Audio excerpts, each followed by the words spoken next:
বর্তমানে যখন আমরা পড়াশোনা করছি, শিয়াদের বিষয়গুলো, তাদের এখন অনেক ওয়েবসাইট আছে।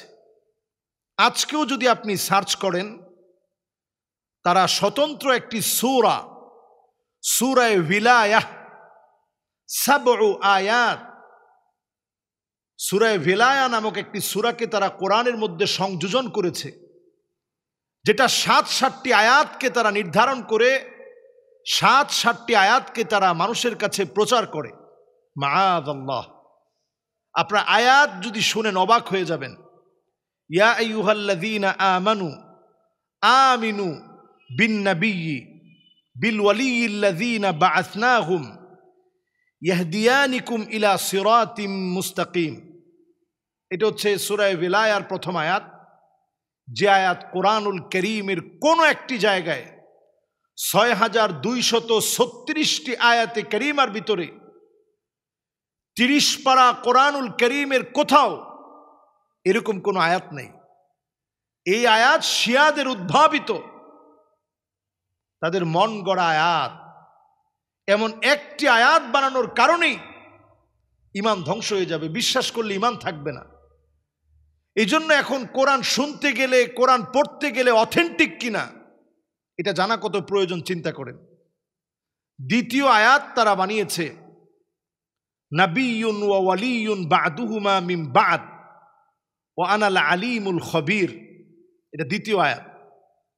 অর্থের দিক থেকে আপনার কাছে মনে হবে সুন্দর অর্থবোধক। নবিয়্যুন, নবী, ও ওয়ালিয়্যুন, এবং আল্লাহর ওলি যারা, তারা বা'দুহুমা মিন বা'দ, একে অপরের বন্ধু। আর এরপরেই আল্লাহ রাব্বুল আলামিন বলছেন ওয়া আনাল আলিমুল খবীর, আমি আল্লাহ সব বিষয়ে, আমি আল্লাহ রাব্বুল আলামিন জানি। আল্লাহ রাব্বুল আলামিন সব বিষয় সম্পর্কে খবর রাখেন। এরপরের আয়াতে কারীমার ভিতরে বলা হচ্ছে ইন্নাল্লাযীনা ইউফুনা বিআহদিল্লাহি লাহুম জান্নাতুন নাঈম, যারা আল্লাহর ওয়াদা পূর্ণ করবে তাদের জন্য রয়েছে জান্নাত। এটা ৩ নম্বর আয়াত। এবার আসুন চতুর্থ আয়াত, ওয়াল্লাযীনা ইযা তুলিয়াত আলাইহিম আয়াতুনা কানু বিআয়াতিনা মুকাযযিবিন। এই আয়াতের মধ্যে তারা দাবি করছে যে তাদের সামনে যখন কোরআনুল কারীমের আয়াত পড়া হয়, তখন তারা কোরআনের আয়াতগুলোকে মিথ্যা প্রতিপন্ন করে। এই আয়াতটা আপনার কাছে মনে হবে এটা তো কোরআনের আয়াতের মতোই মনে হয়। এটাও তাদের বানোয়াট একটি আয়াত, যেটা কোরআনুল কারীমের মধ্যে নেই। এই শব্দে একইভাবে এই আয়াতে কারীমা ও কোরআনের আয়াত নয়, শিয়ারা এই আয়াতটাকে বানিয়েছে। পরের আয়াতের দিকে যদি আপনি নজর করেন, ইন্না লাহুম ফি জাহান্নামা মাকামান আযীমা, যে জাহান্নামে তাদের জন্য বড় একটা স্থান থাকবে। দেখুন, এই শব্দগুলো দেখলেই বোঝা যায় যে এইভাবে শব্দ চয়ন আল্লাহ তাআলা কোরআনে আয়াত নাজিল করেননি। শব্দের আধিক্য, ভাষার গাম্ভীর্যতা, বালাগাত, ফাসাহাত, শব্দের বৈশিষ্ট্য, মণ্ডিত শব্দাবলী দিয়ে এই শব্দ কিন্তু রচিত হয়নি। ইন্নাহু লাশাইউন আজীব, এমন কোরআন, যে কোরআন সম্পর্কে জিনেরা বলেছিল ইন্না সামিআনা কোরআনান আজাবা। যেই জিনেরা কোরআন শুনেছে, এই কোরআনের আগে তাওরাত শুনেছে, ইনজিল শুনেছে, সেই জিনেরা সাক্ষী দিয়েছে ইন্না সামিআনা কোরআনান আজাবা, আমরা আশ্চর্যজনক এক কোরআন শুনেছি, আশ্চর্য রকম এক কোরআন শুনেছি। প্রিয় হাদিরিন, এইভাবে করে তারা আয়াতে কারীমা পর্যন্ত তারা তৈরি করেছে। এটা হচ্ছে সূরা ভিলায়া। সূরা ভিলায়ার পরে আরো একটি সূরা শিয়ারা, যেই সূরাটা পর্যন্ত শিয়ারা বানিয়েছে, এই সূরার নাম হচ্ছে সূরাতুন নূরাইন, দ্বিতীয় সূরা এটি। এখানেও দেখুন ইয়া আইয়ুহাল্লাযীনা আমানু আমিনু বিন-নূরাইনিল্লাযী আনজালনাহুমা ইয়াতলুনা আলাইকুম আয়াতি। এখানেও কিন্তু দেখেন তারা আয়াত বানিয়ে ফেলেছে, যে আয়াত কোরআনুল কারীমের মধ্যে নেই। ওয়া ইউহাযযিরুনাকুম আযাবা ইয়াউমিন আযীম নূরান বা'দুহুমা মিন বা'দ ওয়া আনাস সামিউল আলীম। আলী রাদিয়াল্লাহু তাআলা আনহুর সম্মান বৃদ্ধি করতে গিয়ে তারা সূরা নূরাইন, আল্লাহ রসুলের পরে আলী রাদিয়াল্লাহু তাআলা আনহুর সম্মান বৃদ্ধি করার জন্য সূরা নূরাইন নামে একটা সূরা তারা বানিয়েছে। এই সূরার ভিতরে তারা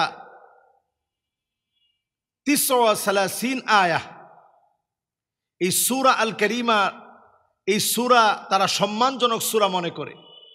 এই সূরার ভিতরে তারা 29টি আয়াত দিয়েছে। এই সূরার ভিতরে তারা 39টি আয়াত দিয়েছে। 39টি, এই সূরার ভিতরে তারা 39টি আয়াত দিয়েছে। 39টি আয়াতের ভিতরে তারা বারবারই আলী রাদিয়াল্লাহু তাআলা আনহুর সম্মান বৃদ্ধি করার জন্যে ইন্নাল্লাযীনা ইউফুনা বিআহদিল্লাহি ওয়া রাসূলিহি ফিদ দুনিয়া লাহুম জান্নাতুন নাঈম, কোরআনের সাথে মিল রেখে এই জায়গায় কিছু শব্দ পরিবর্তন করে দিয়ে তারা নতুন একটা আয়াত বানিয়েছে। ওয়াল্লাযীনা ইয়াকফুরুনা মিন বা'দি মা আমানু, এইভাবে করে তারা কিন্তু আয়াত তৈরি করেছে। বিনাকদিহিম মিসাকাহুম ওয়া মা আহাদুহুমুর রাসূলু ইউকযাফুনা ফিল জাহিম যালামু আনফুসাহুম ওয়া আসাউল ওয়াসিয়া উলাইকা ইউসকাউনা মিন হামিম, এইভাবে করে তারা আয়াত তৈরি করেছে। সম্মানিত মুসল্লিয়ানে কেরাম, এই যে কোরআনুল কারীমের মতো করে আপনি যদি একটা শব্দ বানানোর চিন্তা করেন, একটা শব্দ যদি আপনি কোরআনের মতো করে আপনি বসান, আপনি যদি কোরআন মনে করেন, ঈমান ধ্বংস হয়ে যাবে। ওয়ালাউ তাকাওয়ালা আলাইনা বা'দাল আকাওয়িল, নবীজিকে আল্লাহ তাআলা বলছেন, নবী আপনার কথা যদি আপনি কোরআনের ভিতরে ঢুকিয়ে দিতেন, আপনার বাম হাত চেপে ধরে কণ্ঠনালী কেটে ফেলে দিতাম। নবীজিকে আল্লাহ রাব্বুল আলামিন এত বড় ধমক দিয়ে আল্লাহ রাব্বুল আলামিন আমাদের গোটা পৃথিবীর মানুষকে সতর্ক করে দিলেন, কোরআনের বিরুদ্ধে যদি আপনি একটি শব্দ যোগ করেন যেটা কোরআন না, জাহান্নাম আপনার ঠিকানা হবে। আপনি এই মানুষগুলাকে কেমন করে মুসলিম মনে করবেন? সম্মানিত মুসল্লিয়ানে কেরাম, আমি সব শিয়াদের কথা বলছি না। শিয়াদের ভিতরে ইসনা আশারিয়া সহ অসংখ্য শিয়া গোষ্ঠী আছে যারা এই সূরাগুলাকে সূরা মনে করে এবং এইগুলোকে নামাজের ভিতরে তেলাওয়াত করে। মাআযাল্লাহ, আল্লাহ রাব্বুল আলামিনের কাছে এই সমস্ত ফিতনা থেকে পানাহা চাই। সারা ওয়ার্ল্ডে এখন অর্থের মধ্য দিয়ে এই সমস্ত সূরা, এই সমস্ত বিশ্বাস মানুষের মধ্যে ছড়িয়ে দেওয়ার অপচেষ্টা চালানো হচ্ছে। আল্লাহ তাআলা আমাদেরকে হেফাজত করুক। আসসালামু আলাইকুম ওয়া রাহমাতুল্লাহি ওয়া বারাকাতুহু।